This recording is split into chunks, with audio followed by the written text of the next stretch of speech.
I really want to thank all of you for taking your precious time out in such a scenario and attending this webinar. Really appreciate it. So let me introduce here. So we have Mr. Saurabh Palsania.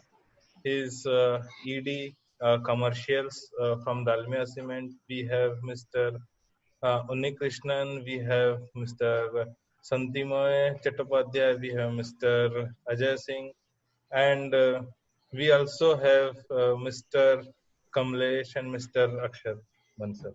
So, and actually we have invited, like only few esteemed guests for this event, even though uh, we have invited lot many, but I think because of the challenges, because it is expected that lockdown might lift on 14th, after 14th. So some of them have, got busy in terms of planning. What if it really happens? Even though it is unlikely that it will lift it, but what if that happens? So that is why some of them, even though like they have accepted, but they decided to not to participate. So we have also seen some last minute withdrawal because of this.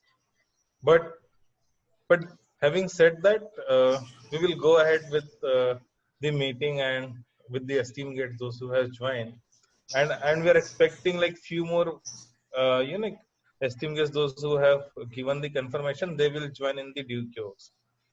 Okay, so I would like to hand over now to Mr. Saurabh Palswania, like who will be the moderator of the event, to share his thoughts about current scenario and the things which he is doing, and then we will open it up for all the three agenda points. So, Mr. Saurabh, over to you.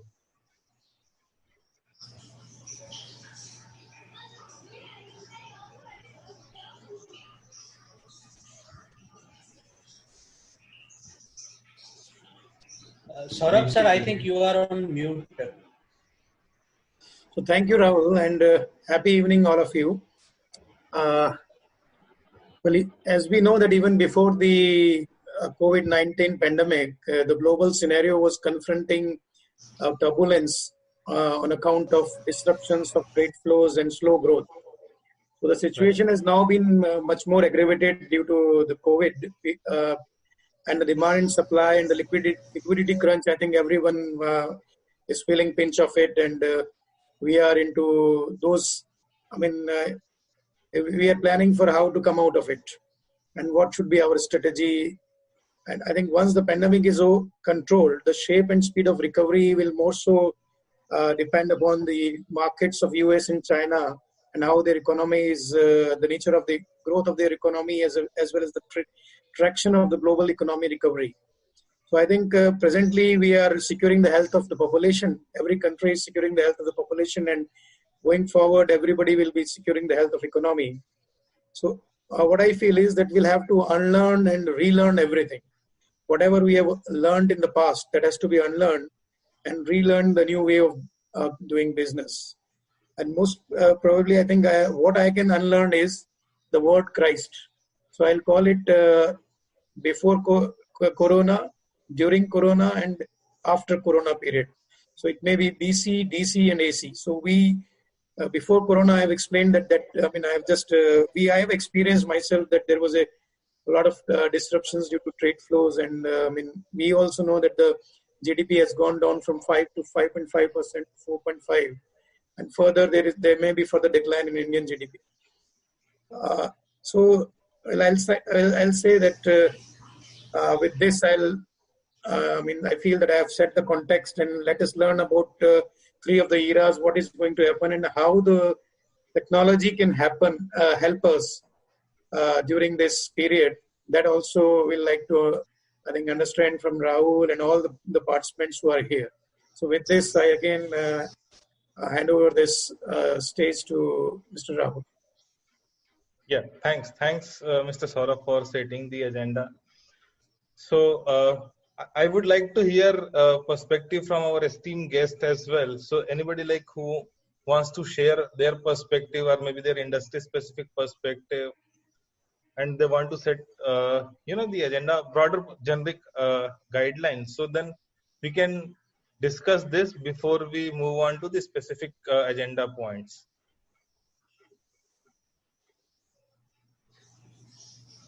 Yeah, Rahul, good evening. Good afternoon. This is Shantimal Chattopadhyay from Simplex Infrastructure. Yeah, good afternoon, sir.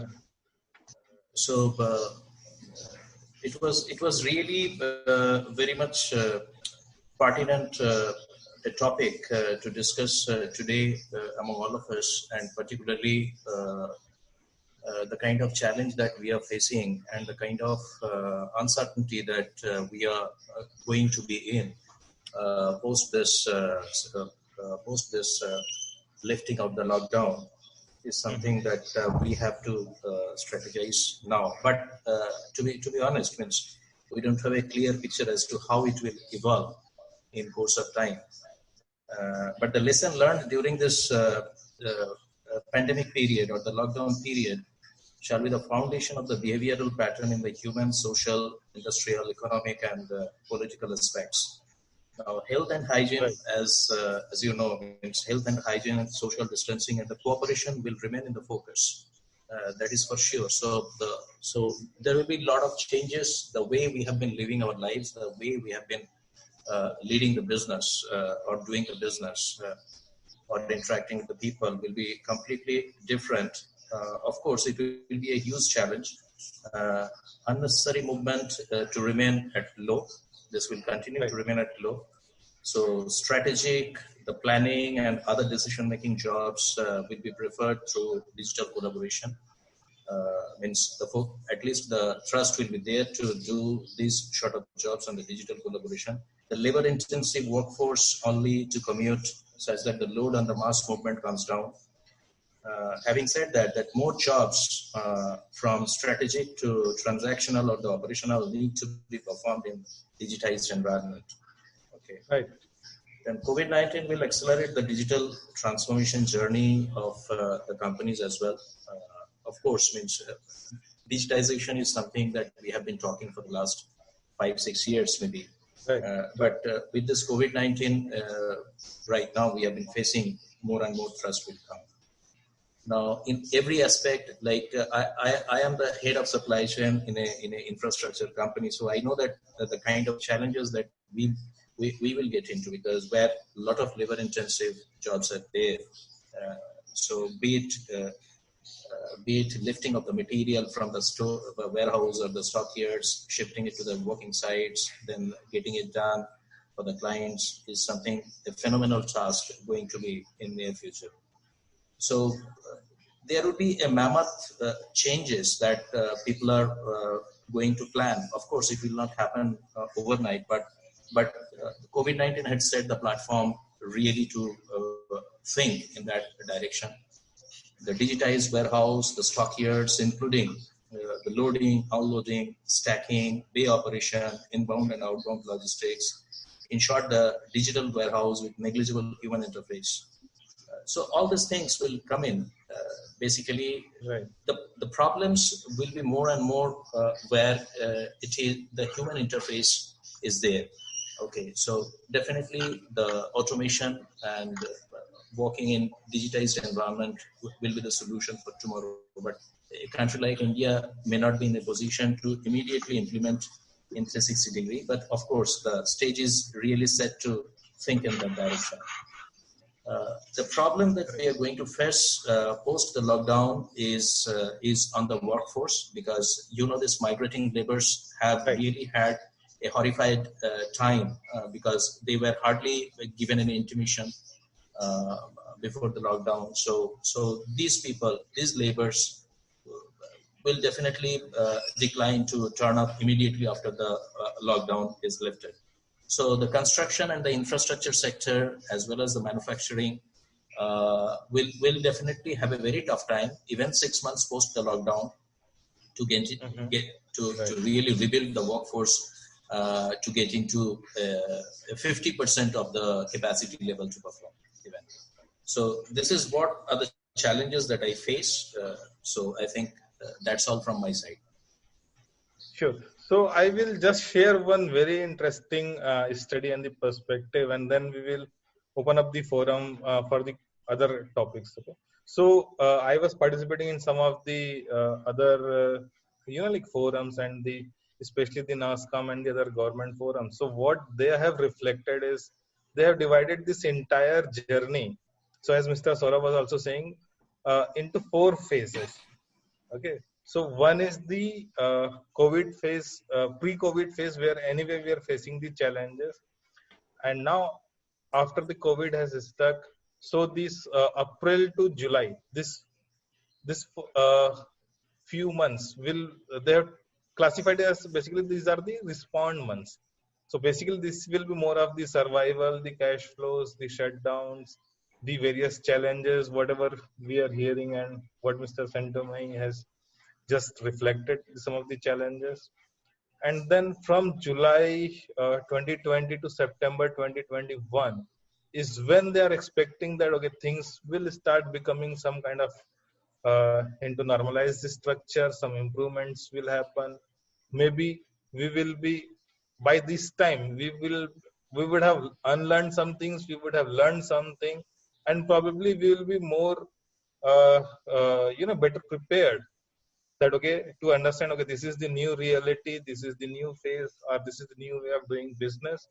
And then the real growth will kick start from that time onwards. And by March 2022 they are expecting that rebound will be so prominent that with respect to current level what we were there before the uh, like the slowdown started, even before the pre-COVID era, even that also will be outperformed. And by uh, after basically after September 21, once the growth phase will start by March 22 or so, we will be way higher in compared to what we were there before even the pre-COVID slowdown. So that is the timeline or the things what people see, and this will happen mostly because of the money which will flow into the Indian economy, because there will be decentralized stuff which will be happening. Some of the manufacturing hubs will move from China to India and so on. And of course the revival of the economy, and where there will be more opportunity. So what everyone is talking about, the phase 1 and its impact and the survival and the challenges, all of these things to be taken care till July 2020. Of course each company or each industry has its own different set of challenges and the timeline, but this is one generic view. uh, so I thought I will just share with you. And now we will open it up. So Mr. Are any guest has any other view on this, or should we open up now to the questions? So I have certain things to add on this. On this, I'm Ajay Singh. I'm heading a supply chain in Aquaform Chemicals. Yeah, good afternoon, sir. Good afternoon. We are in the specialty chemicals. So as we see the COVID-19 in India, starting somewhere in mid of March, somewhere started in intensive things. It is way back in, say, suppose in beginning of January, it started in China, where things were started moving in a faster way. And we have a basic competition from China. Like we serve the market into like water treatment chemicals, detergent industries, and oil and gases. So we have a competition in China. So a lot of flooding of orders from European and American companies to us rather than going to China. So January, February month was a very, very like 200-300% of water jumping into India for us or for various specialty chemicals company. But suddenly this disruption started happening in March now, where the lot of brittle thing has happened, where a lot of bottlenecks started working against the organization, because as the thing started in India, a lot of closures, because uncertainties throughout the economy, like from the customs point of view, from the transportation point of view, from running the plant. Even we are allowed to work under like 50% for the essential commodities. How to arrange the manpower, how to arrange the raw material, how to move the material. So there were a lot of discrepancies, a lot of uncertainties to build around the whole thing to do the service to the customer. So as rightly said, like, okay, we have a lot of new learning, multifaceted learning, relearning, and how to at least satisfy not only the customer but our own economy as well. So there are a lot of globalization things there, but we need to at least see how we face these challenges. So this is a point I just wanted to add before we start discussion. Sure, sure. Thanks a lot for adding that perspective. Really appreciate it. So I would like now to go back to Mr. Saurabh Palsania back. So, sir, if you can share, like how you are seeing the things right now in the cement industry, and maybe if you can share some of the things which you have done or the best practices which you have followed in Dalmia Cement, and how it has really helped you. So our agenda points, if you can cover and throw some lights on those things, it will really help all the participants.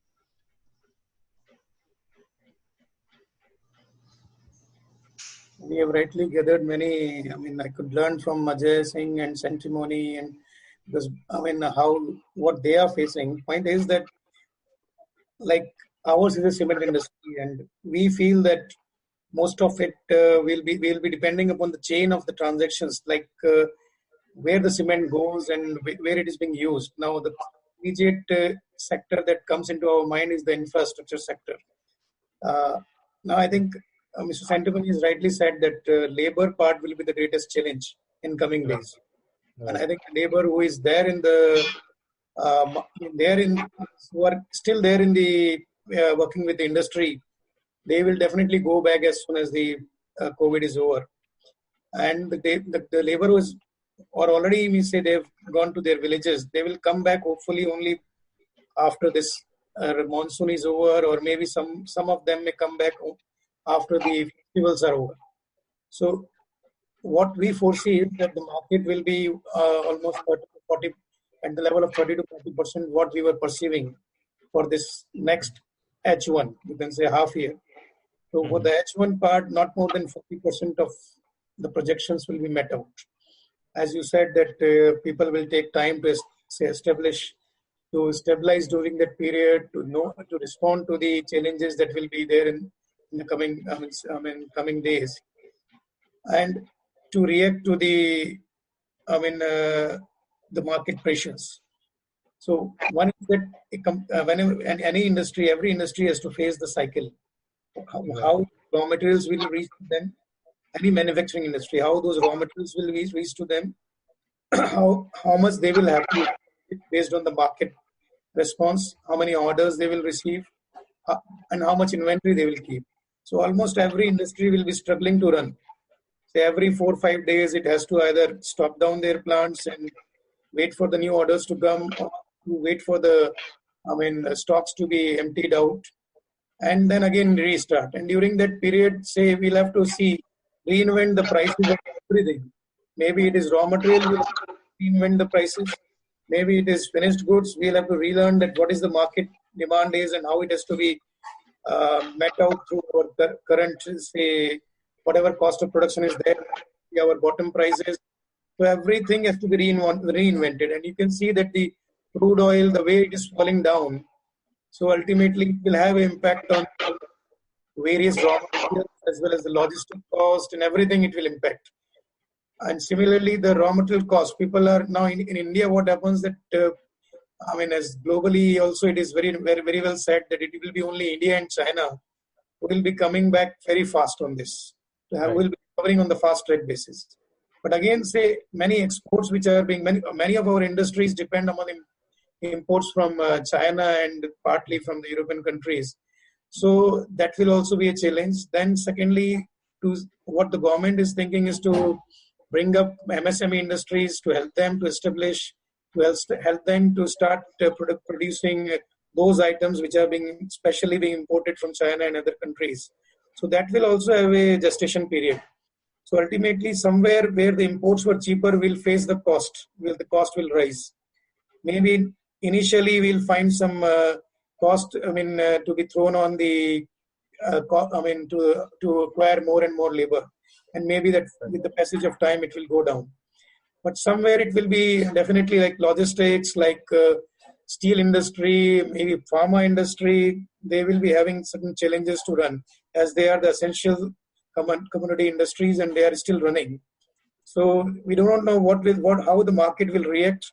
So we have to respond. We have to just visualize the things, how it will happen, and take certain decisions today in respect to, say, renegotiating and refinalizing our orders, and looking into those aspects. What are those other raw materials which basically are the part of, which are the major cost contributors to our MROs and packaging materials and services? Like you can say the crude oil, the alloy steel, the base oils, and rubber and aluminium and all that have to be, say, tracked. What are the index prices? What were the index prices earlier on? What are today?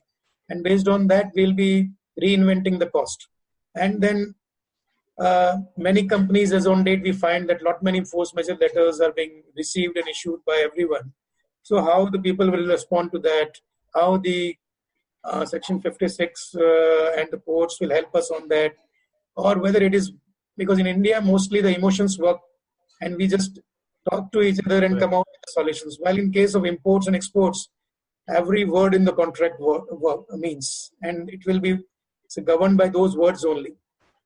So we have to be very, careful in terms of looking into the new contracts. How should we go on? How the force majeure people, this clause which was never seen by anybody, I think it was formulated as the legal teams formulated, and I think people like us generally saw the heading only and never tried to find out what is written inside, except that one word, that is what is the act of God and what are those actions which are uncontrollable and like this. But now every word and line will mean something for us. We are finding out the meaning of those, and in future also that will matter. Now people in India, I think that those laws will be more, say, emotions will be slowly and slowly drying out, and will be more relying on those words.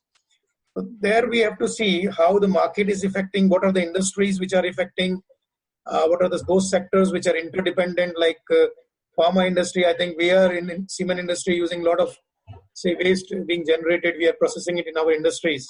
Similarly, infrastructure, where we foresee that these are our markets, how they come up, how they fight their current situations and the coming challenges.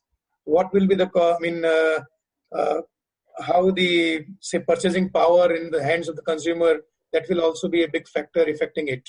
So ultimately, the price index, the demand supply scenario, labor availability, the infrastructure sector, power sector, pharma, China and US, say, reactions to this, how far they come back out of it.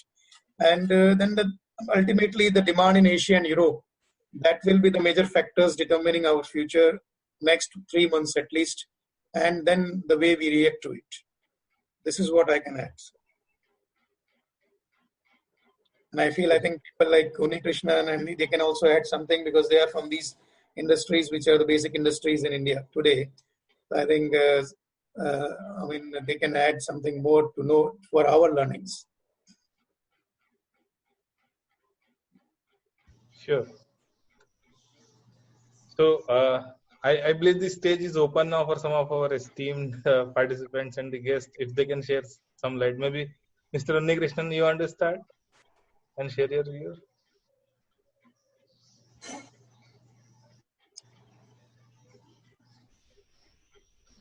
I think we are unable to hear him. Sir, we are unable to hear you.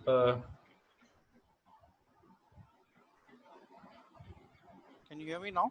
Yeah. So just a quick introduction. So I come from Olam. Olam is an agricultural commodities company, and we are there across the value chain, from the farm to processing to distributing to the retail outlets. Now, for a company like ours, now this is the time where we need to keep our supply chains running, making sure that all the essentials reach customers. And we are a global company with operations in around 70 countries, and a large part of operations happening in Africa, where I think some economies essentially are where our company plays a key role in their GDP. So there, not only we have a responsibility to kind of make sure that we support those governments in their response to the COVID scenario. Now, what, as an organization, there is constant communication from the leadership to our global workforce in terms of how to respond and keep the spirits high in this scenario. A couple of examples maybe of what's happening on ground, and I think our organization realizes that there are a lot of frontline workers that we have today, and I think there is really a lot of respect that the entire organization is showing to them. There are individual letters going to still workers who are there on the factory processing units to make sure supplies reach the retail outlets like Costco or to the Nestle's of the world. So that's one. We have also seen supply chain disruptions, for example, in certain markets, especially in our factories which are there in America. We are finding it difficult to get containers to manage shipments. So there our team has to get into negotiating some of the existing contracts and look for newer sources of supply. We also see, though there are section of people that we just spoke about who are afraid whether they will lose their jobs. But then there is another section of people who also believe that because they are in this age of crisis, because they are on the ground facing a higher risk of exposure to this virus, people expect a higher compensation too. So these are times when I think we are seeing various kinds of emotions also coming in from people and response.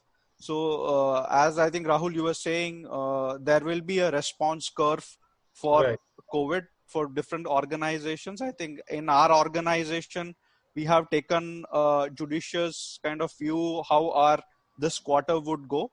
And I think clearly there is a view that there will be a 20% impact, not because of the reduction in sales, but largely because of being a global company and the currency fluctuation effects which will hit us.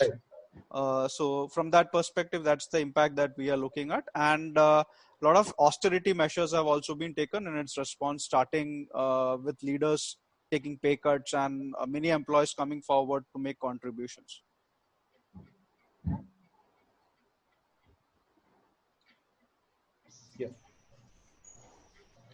Yeah. So, Mr. Saurabh, if you can throw some light before you leave us on the government initiatives and what things are getting planned, are some of the things which are in the roadmap in the circulars. If you can throw some light on that. Yeah, I think we are working very closely with the Ministry of Finance under the leadership of Mr. Piyush Goyal, who has formed, I think, 5-6 groups, out of which in 3 of the groups our company is also a participant. Which one is that is distribution of, say, food and food materials or prepared food across India. I think every company who are the member of that group is taking initiative to serve to 1 crore people across India. And similarly, the another group is to how to say what should be the new policies or what policy changes we need today to attract more to attract more cash and to conserve more cash, or to change the certain norms and policies of government also, and how it will help us in each and every industry, all the major sectors, how can they be benefited out of the change in the policies. Maybe it is related to railway freights, or maybe it is related to the taxation part of it, indirect taxes and everywhere. And the last one is what to do to establish those industries, or you can say more so to be like a Make in India concept. What are those materials which can be now look forward, means we can come up with manufacturing in India, like especially which are being manufactured in countries like China and other industries like furniture, textile, and electronics, electrical parts, and what can be done to bring up those things on a fast track basis, like whether the MSME industry or large industries, they can operate, what needs are to be fulfilled, how finance and technological support and commercial support can be extended to those industries so that they can establish on a fast track basis. So these are few steps that government is taking on a long term basis. Maybe long term means here maybe 1 to maximum 6 months to 2 years, where everything should be at ground in within 6 months, and what can all be brought about in 2 years period. Then second was that in terms of the logistic part, we had an interaction with the Secretary Logistics yesterday, and I think in a day or two we'll be interacting with the Transport Minister also on how the logistics are to be normalized in the industry, because it's not, a lot of policies are being framed and a lot of directions have been given, a lot of circulars have been issued, but the ground reality is different. The ground reality is totally different. Like if I give you an example,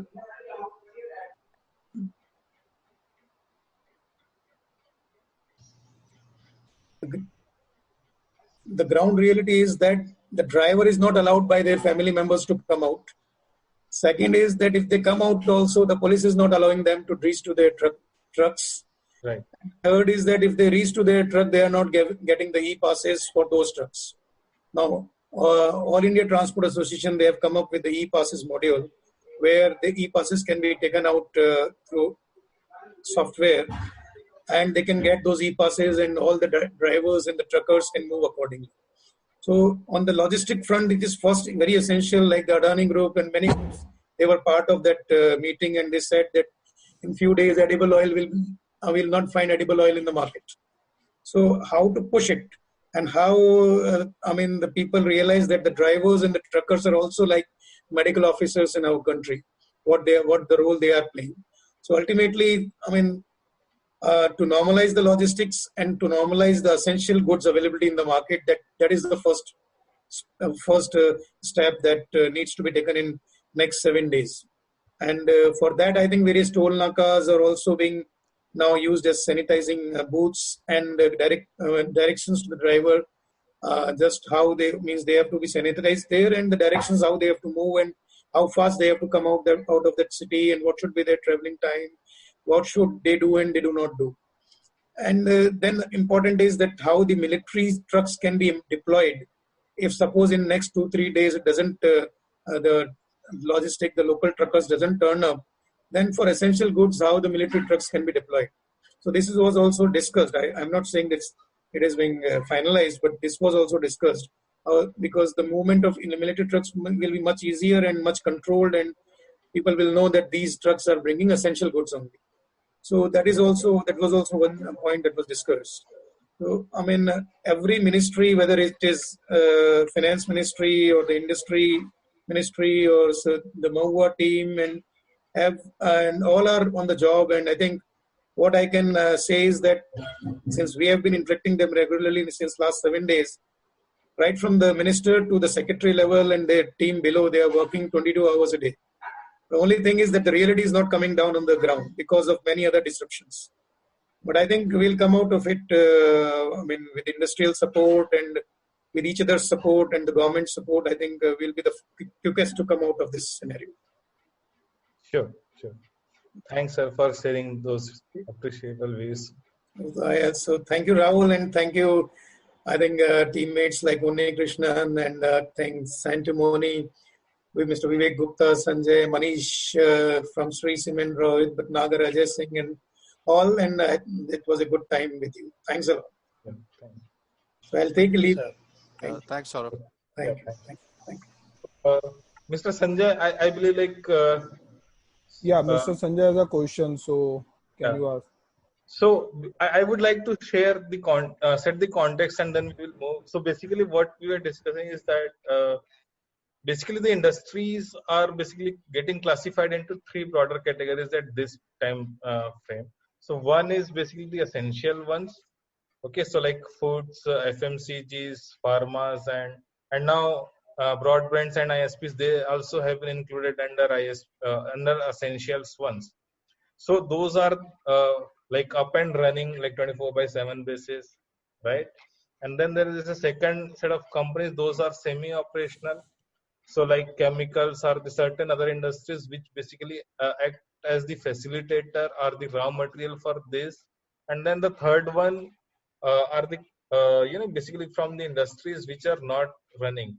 So if we can share some views which Mr. Sanjay has also reflected, like if the plants are running and things are operational, so what are the challenges which are getting faced? What are the best practices adopted by this industry? So if some of the participants have to share some thoughts on this, it will be really helpful. How they are managing the operations. Yeah.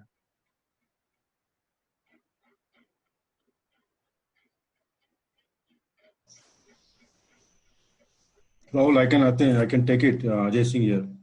Yeah, sure, sir. As far as the chemical industries is concerned, as we are the backbone to like FMCGs, where we supply material to the FMCG, and being an essential commodity, they have to run the plant across the globe. The challenges is the two-way, as we have been guidelined by government of India and the Maharashtra government to run with the 50% manpower and efficiency level. So that is where the challenges has come for the running of the capacity. One way is getting the manpower, because every individual home is conscious to send their people, their head of the family or their son or daughter to the factories to operate in the plant. So that is the first bottleneck we have been getting in since last 10 days when we started operations when this lockdown started. So that was the first hindrance where we had to go to the community. We had to do all sensitize to people, right? What the actions we are taking to at least for their health, for their care, for every person, and whatever the social distancing and whatever, because plant itself need certain people to operate at certain scale of labor. But leaving apart the cost of operations, now it is efficiency that we have to give the sustenance or support to the organization who are dependent on us. So that is one part. Second is like this critical time is getting a raw material. Okay, so as you know that many of the we dealt with the Nhava Sheva Mumbai port, where things are not operating in a even 10% level. The imports are getting stuck up. The movement is always be hindrances with so many challenges we are facing, of police, like their closures, their CFSs are closed somewhere. Sometimes they open, the custom officers availability. So with this, we are at least hand to mouth. Sometimes we have to close the plant. Sometimes we have to up and running. So a lot of challenges in this, plus the logistics, as we didn't mention earlier. Also, logistics is a big concern. The trucking community and movement, because even for the 200-kilometer run from Nhava Sheva to our factory at Mahad in Raigad district, getting a food in route, there's no availability of food. So for truck driver, it is very difficult, because they have to, there's a big container or trailer or ISO tank they're moving. It takes almost 8 to 10 hours. Even the empty road, it takes around 6 to 8 hours to bring the stuff. So even they are moving in the night because of the type of vehicle they are operating. So there's no availability of even water on the road. So these are the challenges we have to face initially. Then we had, along with the transporter, we have doing this, all the arrangement either at port area or at our factory area, so that these people are keep on running and at least support us for supporting our customer. So these are the challenges we are facing here in India level. As far as the global level where we operate, countries like in Germany and France, Italy, where this lockdown has happened, but there is no lockdown on the logistic point of view because of the nature of the they have a less population and the controlled environment of working. So logistically, we are not facing any challenges in these countries all across Europe, even for Italy, where we serve customers like P&G for their plant. Their plants are up and running, and logistically, we are not facing any challenges. So it is for us, it is very difficult situation to counter to customer. Okay, we have challenges in India with the logistics, but same time challenges we are not facing in Europe. Same in US, in whole of Americas. Though the lockdown is in isolation in some of the provinces, but across East Coast or West Coast, the movement of goods has not been stopped.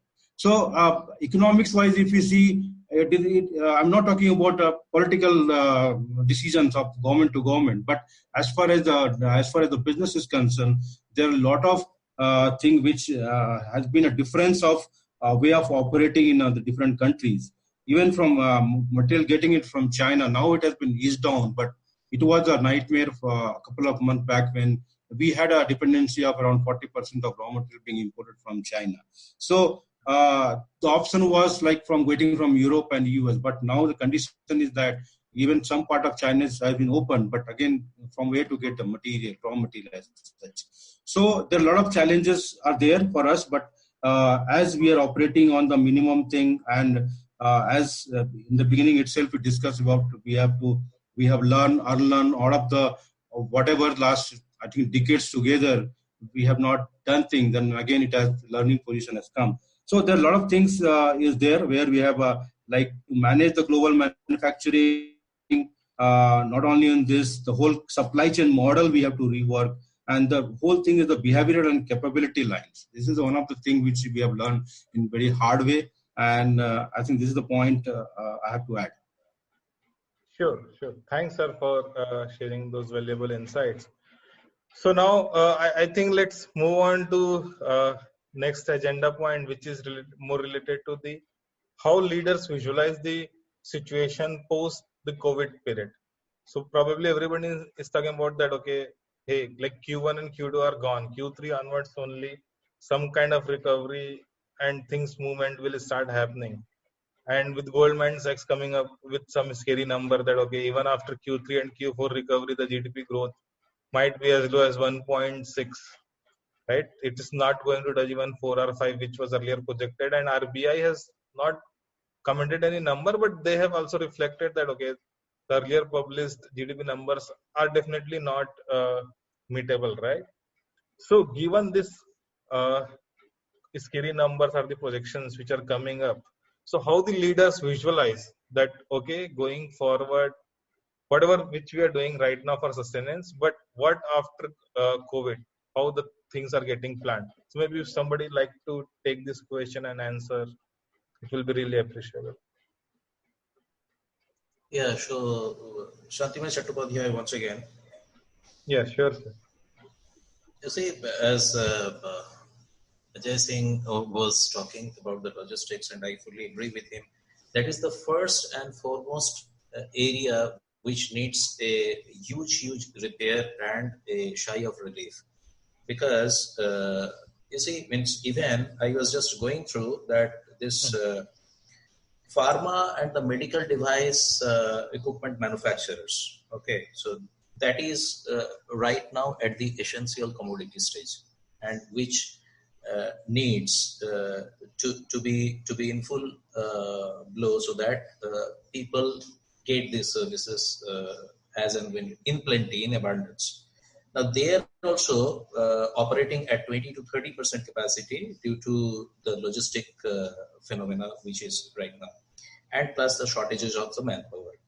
So this is something what needs to be thought of and given a paramount importance, so that post lockdown or immediately maybe in next 1 year time, so that the essential sectors run in full mode. Otherwise it will be very difficult. Second thing, as you know, this all other industries, be it infrastructure or manufacturing, has taken a severe jolt in this COVID. And going forward, since the GDP, since the immediate demand will not be created, but over a period of time, the demand will be phenomenal.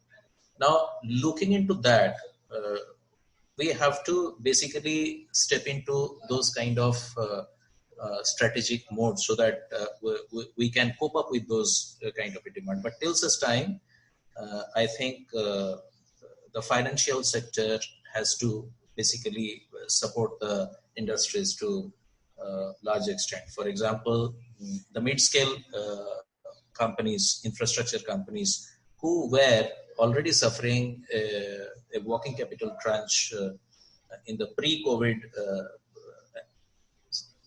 time duration, I think they will be requiring some kind of a breather support to at this point of time, to basically gear up for the next growth.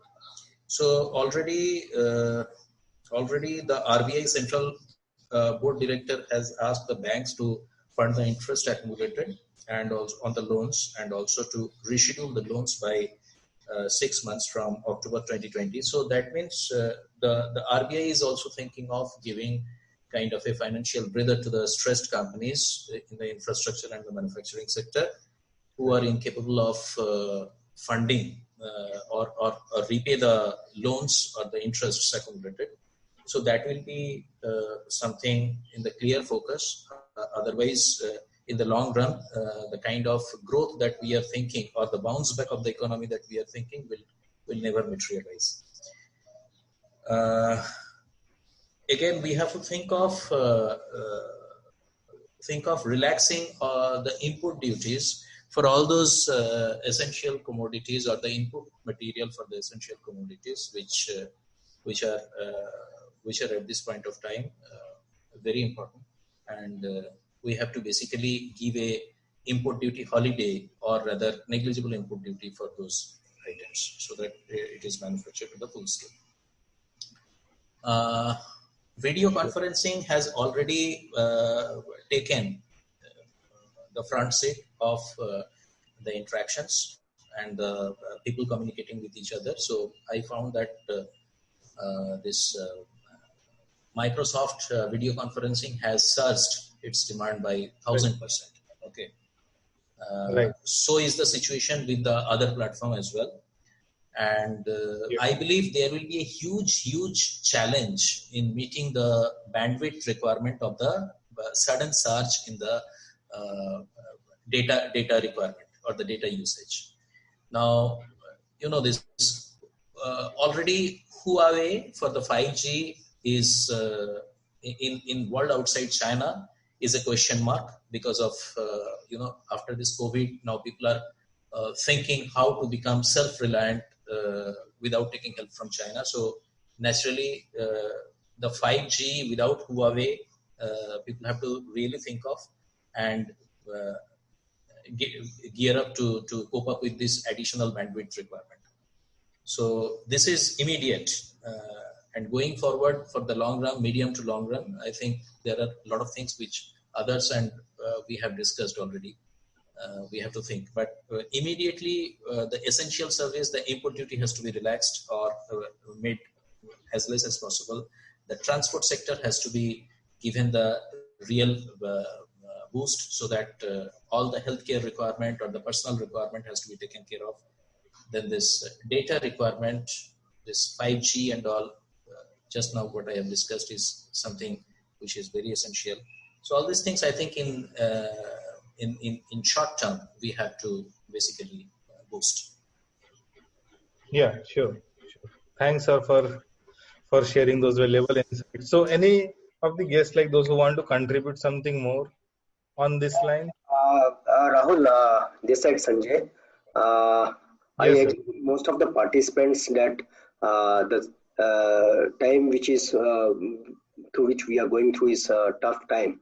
And a lot of actions, short-term and long-term, have to be taken. Now, on the positive side, in case if we see that the lockdown is lifted, so we have to plan what actions to be taken immediately for starting the operations of the plant, taking health, safety, and environment concerns, including the SOPs and guidelines by the government or the companies as such.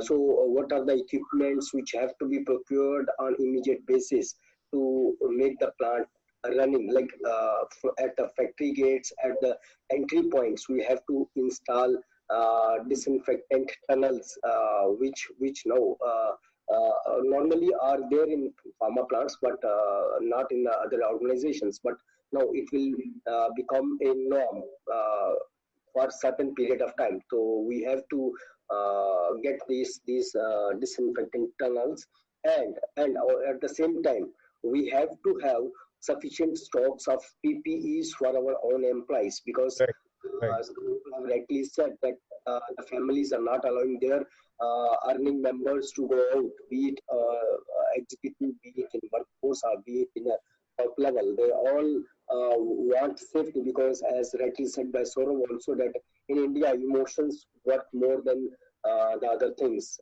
As such, like in Italy, logistics is open, or in US, the logistics is open. The difference is the same. There, the people follow the guidelines, as provided by the government. But in India, the emotions play more work. Whenever government announces something, the people rush out, forget everything, the social distancing, whatever, and we get that kind of serious shocks which we are getting now. So this is one action. We have to think of the normalcy and plan and take actions accordingly, so that the plants keep on running. Second is we have to maintain the cash flow. See, we are into corporates and we have MSME vendors as well as corporate vendors. So as statutory non-compliances, we do not, no company would like to have statutory non-compliances. If we do not pay within 45 days to our MSME vendors, so we will invite some penal actions. So we have to maintain the cash flow. At the same time, essential items have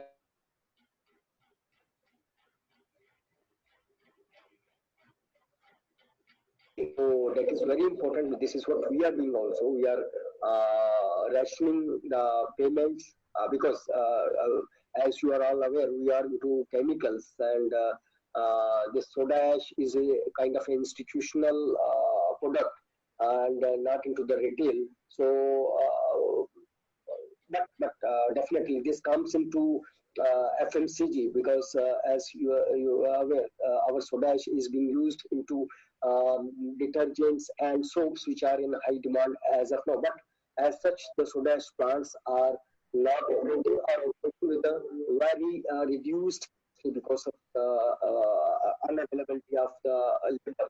This is a major concern, because most of the labor have left the sites and they have gone to their hometowns, and they will take some at least 1 month, or as rightly said by Saurabh, they may come after summer.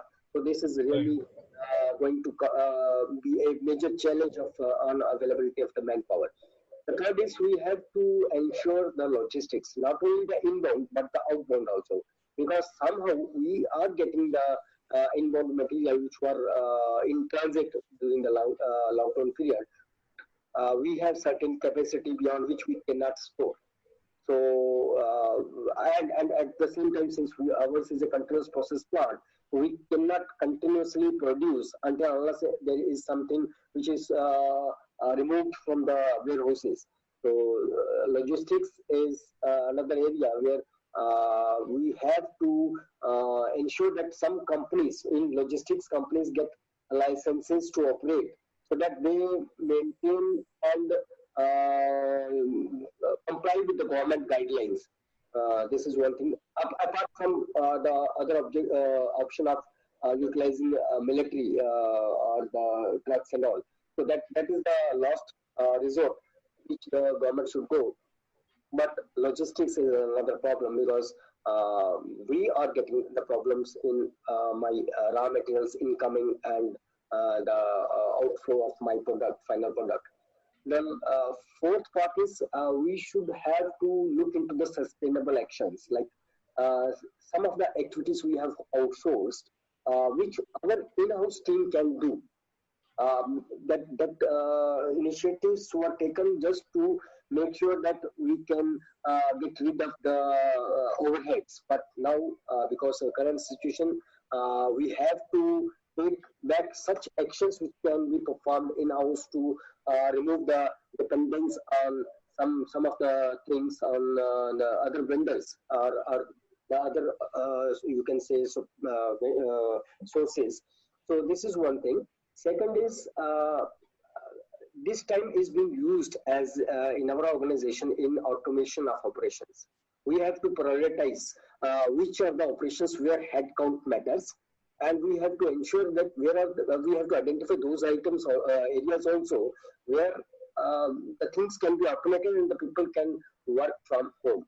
So we are identifying those non-essential items, since there are two parts in any organization. One is direct operations and the other are sports department and support services department. So those support services departments can be rationalized, rationalized in a way that most of the people can work from home, and only few required people can attend the office. It may not be that like minimum 50%. It can be 10%, 20%, because Sure. this is not mandatory that all service departments can send their 50% manpower.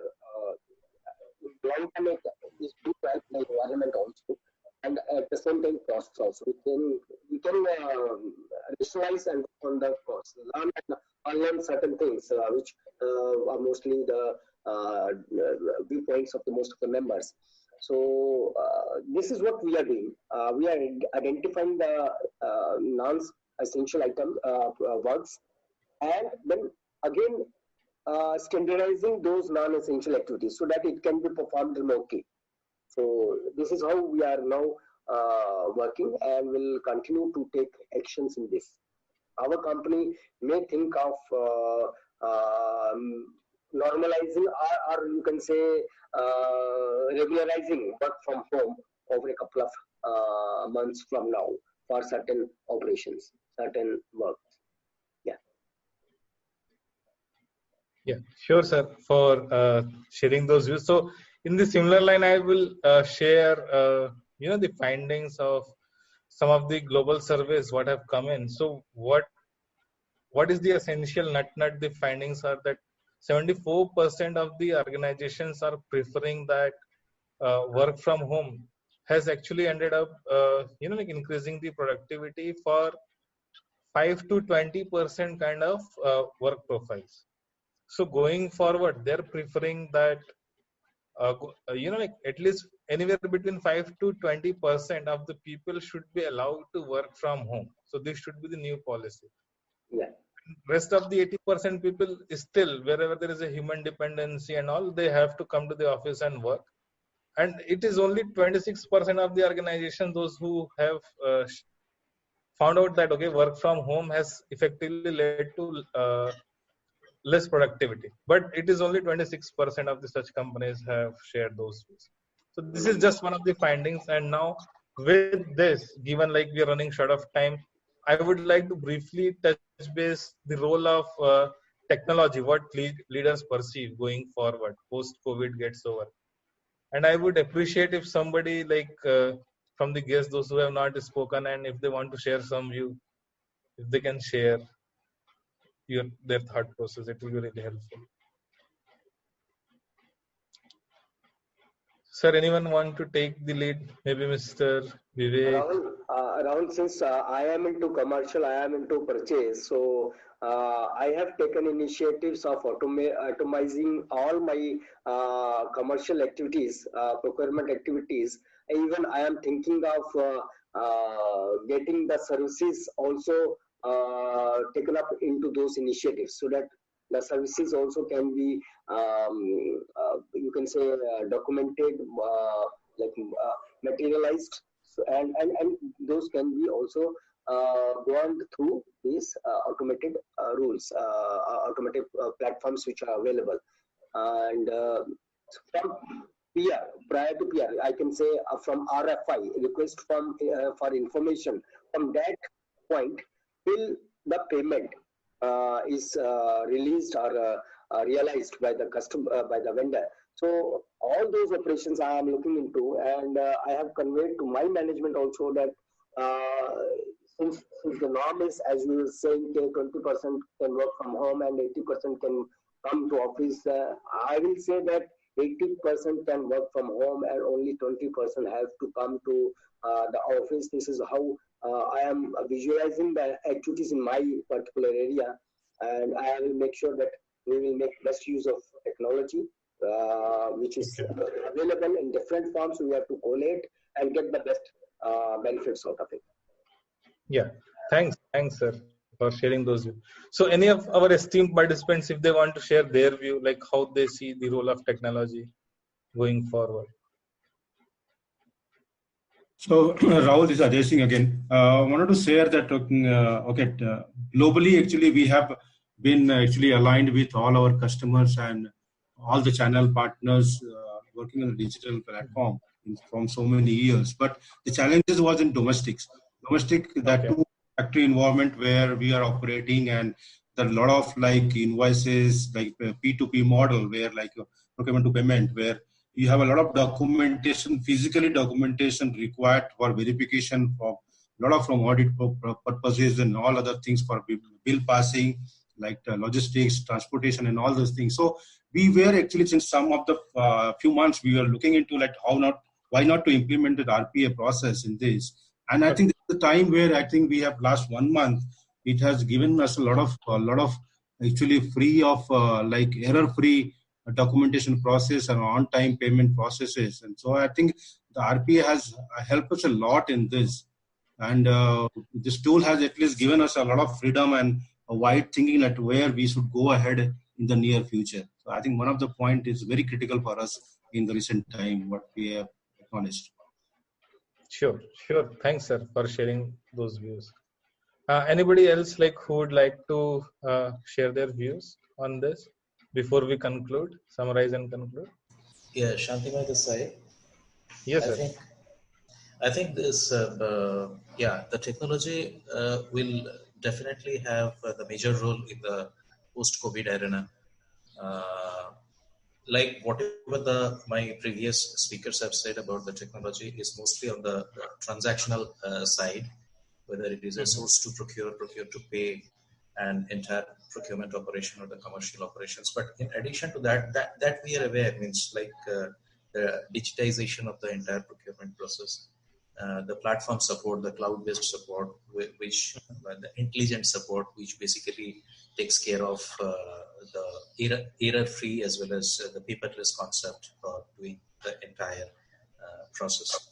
Now, in addition to that, we have found that there are the tough area where we require a lot of manual interface, like be it at the project sites, be it at the manufacturing plant, be it at the logistics, which are on the harder side, the rough side, where the manual interface is much more, and we, at least in India, people have not make use of technology on those areas. I believe the major thrust would be given to even encompass those areas with more and more technology-driven concept. Like in the project sites, today this big data analytics and artificial intelligence is taking care of all the different sort of receipts and issues which are happening at the project sites or at the manufacturing plant, or the and it is basically giving a lot of predictive analysis also, giving the solutions, means like the cameras, the sensors and all, even a lot of the pilferages, whatever used to happen earlier. Nowadays, many companies have implemented the technology, be it a IoTization of the equipment, and capturing all those different events of the equipment, whether it is the running time, the idle time.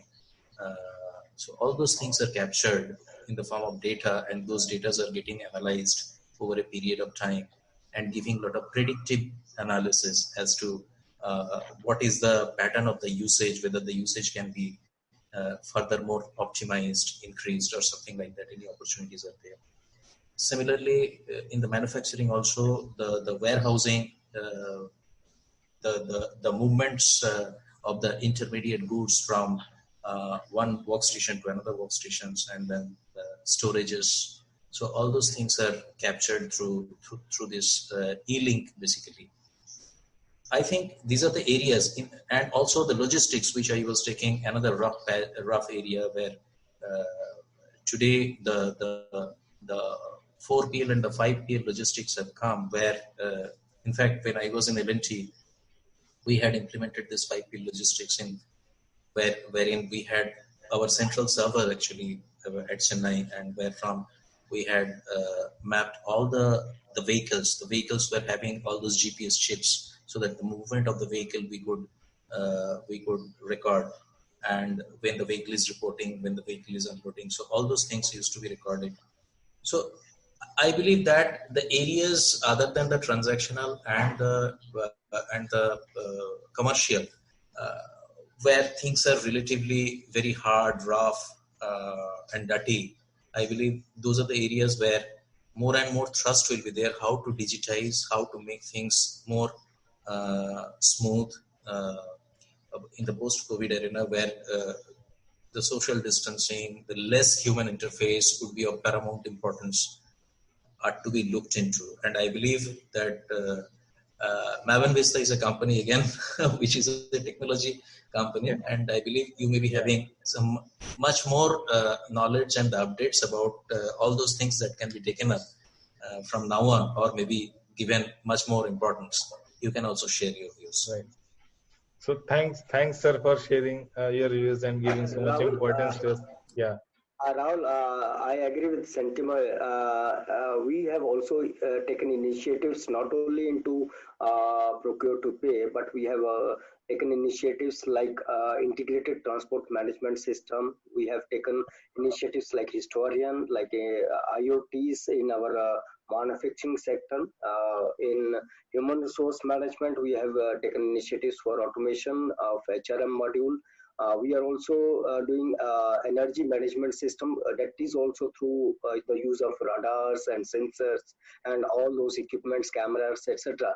So we have taken up those initiatives with the top industry trendsetters like TCS, PwC, then KPMG and similar companies. And in Historian or energy management system, we are tying up with Honeywell. So we have taken up these initiatives, I think, which will become a norm for all similar industries in the times to come. And yes, India will definitely look forward for a good digitization of almost all processes, be it some transactional, but those also where the human intervention can be minimized to the minimum level. Yes. Sure. Thanks, sir, for sharing those views. So I think we have tried our best to cover within the allocated time, but despite our best effort, we ended up overshooting the time by 10 minutes. So thanks a lot for sharing the enthusiasm, and sorry for overstepping the timeline. And I really, me and along with my colleague, Mr.